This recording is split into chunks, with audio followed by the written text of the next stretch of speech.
का एक बार फिर स्वागत है। आज हम फलों और सब्जियों के खाने योग्य भाग को ट्रिक के माध्यम से और कंसेप्ट के बेस पर भी समझेंगे। अक्सर एग्जाम में इसे क्वेश्चन आते रहते हैं, इसलिए आज आप कंसेप्ट भी देखेंगे और ट्रिक भी देखेंगे। मैं विश्वास दिलाता हूं कि वीडियो के अंत तक आपका कोई भी इससे संबंधित प्रश्न छूटेगा नहीं। आज कंसेप्ट भी देखेंगे और ट्रिक भी देखेंगे।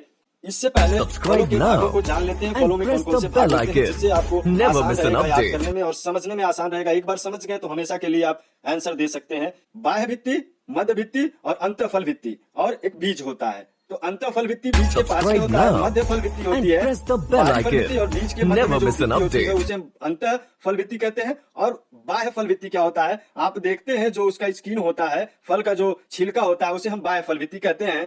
तो ये फल भित्तियां हैं। बीज में भ्रूण पोष होता है और भ्रूण होता है। भ्रूण से बीजांकुर निकलते हैं, मतलब पौधा निकलता है, वही आगे चल के पौधा बन जाता है। और भ्रूण पोष क्या करता है कि उस भ्रूण को पोषण का कार्य करता है। इतनी चीजें अगर आप जानते हैं तो आसानी से याद कर लेंगे। और एक होता है पुष्पासन। पुष्पासन से मतलब है कि पुष्प जो फूल होते हैं, फूल जहां पर टिके रहते हैं, आप फ्लावर बेड कह सकते हैं। पुष्पासन का मतलब फ्लावर बेड कह सकते हैं।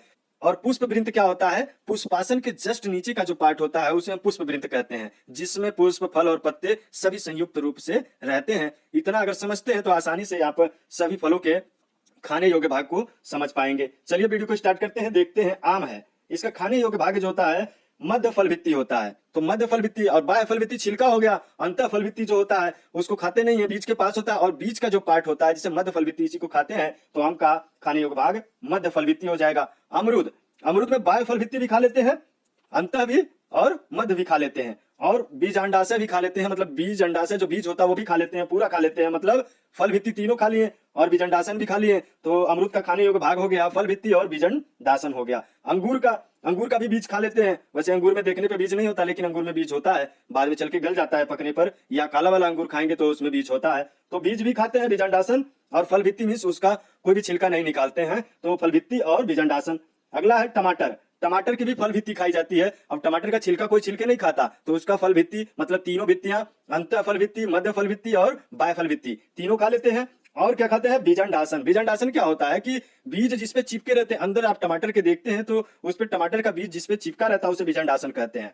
तो ये इसको भी खा जाते हैं। दो टमाटर का फल भित्ति और बीजांडासन खाते हैं। केला का मध्य और अंतः फल भित्ति खाने योग्य होता है। अब केले में बीज तो होता नहीं है, तो मध्य और अंतः फल भित्ति खाने योग्य होता है। और बाहरी जो छिलका होता है वो बाह्य भित्ति होता है। छिलका तो कोई खाता नहीं है। और उसके छिलके के जस्ट नीचे एक फल भित्ति होती है, लेयर होता है, वो भी खाने योग्य होता है। और अंतः में जो होता है मध्य में, वो भी खाने योग्य होता है। तो अंतः फल भित्ति और मध्य फल भित्ति केले का खाया जाता है। पपीता, अब पपीते का बाह्य फल भित्ति तो खाएगा नहीं कोई, बीज अंडासन बीज तो खाएगा नहीं। बीज अंडासन मतलब बीज जहां पे रहता है उसको काट के निकाल दिया जाता है, तो उसको भी नहीं खाएगा। तो खाते क्या है, मध्य फल भित्ति खाते हैं। बीज का जो पार्ट होता है, छिलका नहीं खाते हैं, अंदर का फल भित्ति नहीं खाते हैं, और बीज अंडासन भी नहीं, बीज भी नहीं खाते हैं, उसका मध्य फल भित्ति खाते हैं। अब आगे है नाशपाती। नाशपाती का पुष्पासन भाग खाया जाता है। पुष्पासन मतलब पुष्प जहां से स्टार्ट होता है फूल, उसके पीछे जो होता है वही पार्ट फल के रूप में बड़ा हो जाता है, उसे असत्य फल भी कहते हैं। तो उसको खाया जाता है। ऐसे सेब में देखा जाए तो सेब में भी पुष्पासन खाया जाता है। वैसे ट्रिक आप ऐसे याद कर सकते हैं, सेब से शिव, शंकर भगवान, पुष्पासन हमेशा पुष्प के आसन की तरह ऐसे पैर करके बैठे रहते हैं। फिलहाल ऐसे समझिए कि पुष्पासन मतलब पुष्प जहां से शुरू होता है उसके नीचे का जो पार्ट होता है वही बड़ा हो जाता है सेब और नाशपाती में, तो वही भाग खाने योग्य होता है। आगे देख लेते हैं नारियल। नारियल का भ्रूण पोष।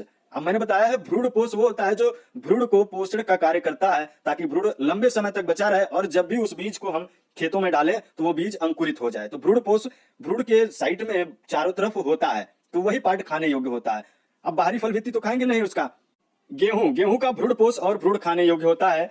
काजू में क्या होता है कि पुष्प वृंत और बीज पत्र खाने योग्य होता है। अब बीज पत्र क्या होता है, जैसे जब बीज को जमीन में डालते हैं तो पहला जो पत्ती निकलता है वो बीज का ही पत्ती निकल जाता है। आप देखे होंगे बीज का ही पत्ती निकल जाता है। ये रियल पत्ती की तरह नहीं दिखेगा, बीज की तरह ही फर्स्ट पत्ती दिखता है, उसी को बीज पत्र कहते हैं। तो काजू का बीज पत्र और पुष्प वृंत मतलब जहां से पुष्पासन के नीचे का जो पार्ट होता है उसको खाने योग्य होता है काजू में।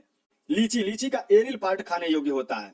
लीची के ऊपर छिलके यानी बाह्य भित्ति और बीज के बीच में जो पार्ट होता है सफेद सफेद, वो एरिल कहलाता है। एरिल को खाया जाता है लीची में।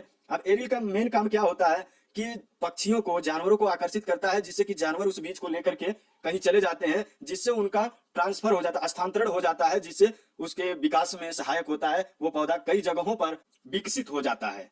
तो ऐसे एरिल का काम होता है ये डेवलपमेंट, उसके विकास को बढ़ाना, उसकी संख्या में वृद्धि करना। चना, अब चना में देखिए बीज पत्र है, बीज पत्र अगर चने का भी देखेंगे तो अंकुरण के बाद चने में भी दो बीज पत्र होते हैं, बीज की तरह पत्र होते हैं, तो वो खाया जाता है बीज पत्र, और भ्रूण खाया जाता है। अंकुरण, भ्रूण मतलब आप कह सकते हैं अंकुरण खाया जाता है। तो खाए होंगे चने का अंकुरण और बीज पत्र, मतलब जो दो साइड होते हैं ना तोड़ने के बाद, दो दाल होते हैं अलग अलग, तो उसी को हम कहते हैं बीज पत्र। जब वो बीज निकलता है तो पत्र की तरफ, पत्ते की तरह हो जाता है, बीज पत्र होता है। मूंगफली, मूंगफली का इसका भी बीज पत्र होता है, इसको भी तोड़िए तो दो खंडों में दिखाई देगा, और अंदर छोटा सा जो पार्ट होता है ऐसे अंकुरण की तरह, उसे भ्रूण कहते हैं, तो वो भी खाते हैं।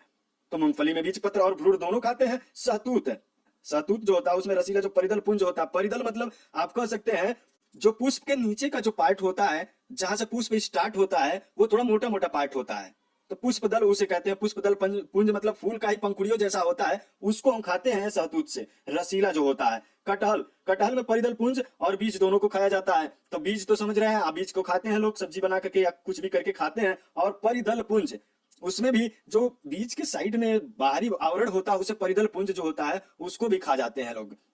अनास, अनास भी कटहल के जैसा ही होता है, उसमें भी परिदल पुंज होता है, बीच के साइड में जो होता है परिदल पुंज उसे, और कटहल का जो भी पार्ट होता है बाहरी पुंज होता है परिदल पुंज, उस पूरे पुंज को कटहल का खा जाते हैं। अनास का भी खा जाते हैं। नारंगी, नारंगी का जूसी हेयर खाते हैं। जूसी हेयर जैसे नींबू में नहीं होता है हेयर टाइप का, उसमें जूस भरा होता है, तो नारंगी फल में जूसी हेयर जो होता है उसे खाते हैं। अक्सर एग्जाम में पूछता है मूली, चुकंदर, गाजर, सलजम, ये पौधे का कौन सा पार्ट है? जड़ है, तना है, पत्ती है या पुष्प है?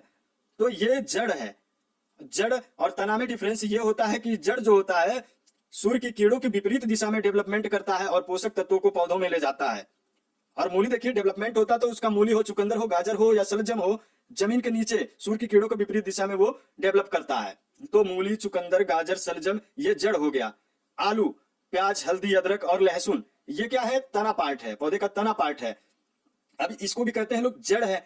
जड़ नहीं, जड़ जो होता है छोटे छोटे पतला पतला होता है, और ये जो होता है तना, मिट्टी से ढकने के बाद वही जड़ों को, मिट्टी से जब ढक जाता है तना, तो वही थोड़ा सा गांठ टाइप का हो जाता है, उसी में डेवलपमेंट हो जाता है तने का, तो वो गोल गोल हो जाता है, जिससे आलू, प्याज, हल्दी, कंद बन जाते हैं। और अरवी, लहसुन ये सब क्या है? तना है। तो दोस्तों विश्वास है आप लोग को ट्रिक अच्छा लगा होगा, कंसेप्ट भी अच्छा लगा होगा। अगर वीडियो अच्छा लगा है तो हमारे चैनल क्रेजी एनालिसिस ट्रिक को सब्सक्राइब करके वीडियो को लाइक, शेयर, कमेंट कर दीजिएगा, और बेल आइकन प्रेस कर दीजिएगा, ताकि जो भी वीडियो मैं अपलोड करूं आपको उसका इन्फॉर्मेशन मिलता रहे। और पिछली वीडियो को देखना चाहते हैं तो हमारे चैनल क्रेजी एनालिसिस ट्रिक पर जाकर के विजिट कर सकते हैं, काफी अच्छा नंबर वहां से आप गेन कर सकते हैं। हर एक टॉपिक का आपको वीडियो मिल जाएगा। धन्यवाद।